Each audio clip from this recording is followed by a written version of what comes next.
it's appropriate that I say good morning, because if you're serious about doing A Course in Miracles daily, morning is the time to do it. Yeah, have your whole day be in the embrace of A Course in Miracles and the ideas for the day. So this is day 24. That's going to be January 24th if you're starting at the new year and doing it once a day. This is A Course in Miracles, the Yin translation, where we use female words. And I am the Paradise Unicorn Priestess who is reading for you today. All right. Today's reading is the introduction of Chapter 4. It's not very long. The Bible says that you should go with a sister twice as far as she asks. It certainly does not suggest that you set her back on her journey. Devotion to a sister cannot set you back either. It can lead only to mutual progress. The result of genuine devotion is inspiration, a word which, properly understood, is the opposite of fatigue. To be fatigued is to be dispirited, but to be inspired is to be in the spirit. To be egocentric is to be dispirited, but to be self-centered in the right sense is to be inspired or in spirit. The truly inspired are enlightened and cannot abide in darkness. You can speak from the spirit or from the ego as you choose. If you speak from spirit, you have chosen to be still and know that I am God. These words are inspired because they reflect knowledge. If you speak from the ego, you are disclaiming knowledge instead of affirming it, and are thus dispiriting yourself. Do not embark on useless journeys, because they are indeed in vain. The ego may desire them, but spirit cannot embark on them because it is forever unwilling to depart from its foundation. The journey to the cross should be the last useless journey. Do not dwell upon it, but dismiss it as accomplished. If you can accept it as your own last useless journey, you are also free to join in my resurrection.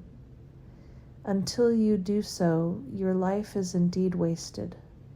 It merely reenacts the separation, the loss of power, the futile attempts of the ego at reparation, and finally the crucifixion of the body or death. Such repetitions are endless until they are voluntarily given up. Do not make the pathetic error of clinging to the old rugged cross. The only message of the crucifixion is that you can overcome the cross. Until then, you are free to crucify yourself as often as you choose. This is not the gospel I intended to offer you. We have another journey to undertake, and if you will read these lessons carefully, they will help prepare you to undertake it. Lesson 24. I do not perceive my own best interests. In no situation that arises do you realize the outcome that would make you happy. Therefore, you have no guide to appropriate action and no way of judging the result. What you do is determined by your perception of the situation, and that perception is wrong. It is inevitable, then, that you will not serve your own best interests. Yet they are your only goal in any situation which is correctly perceived. Otherwise, you will not recognize what they are.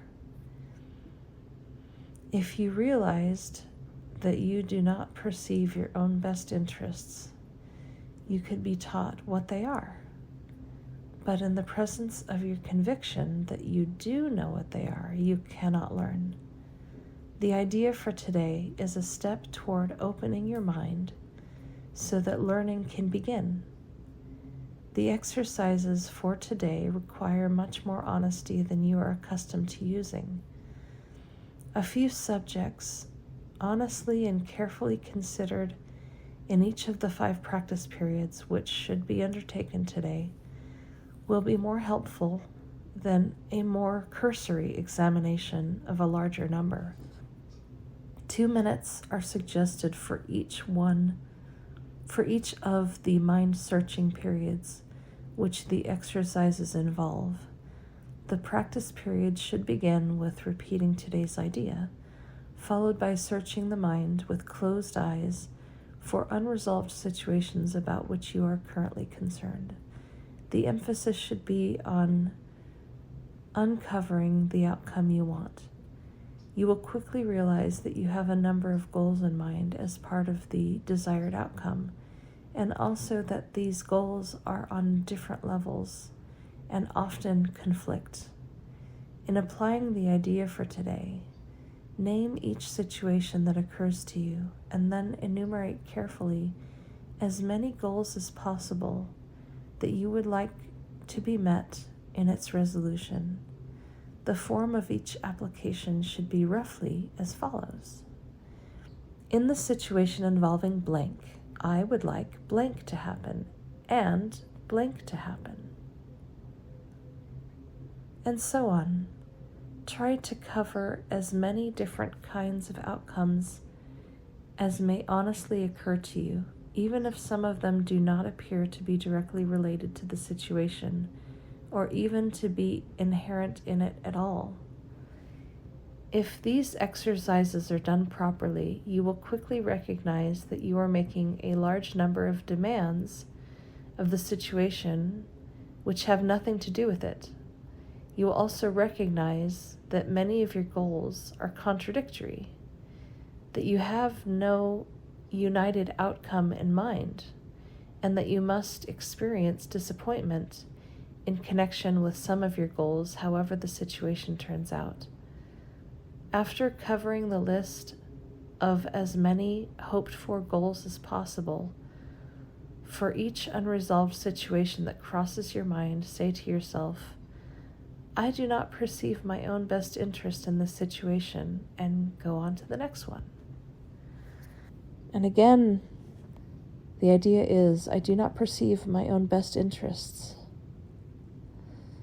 Short and sweet, but intense and challenging. And happy practicing.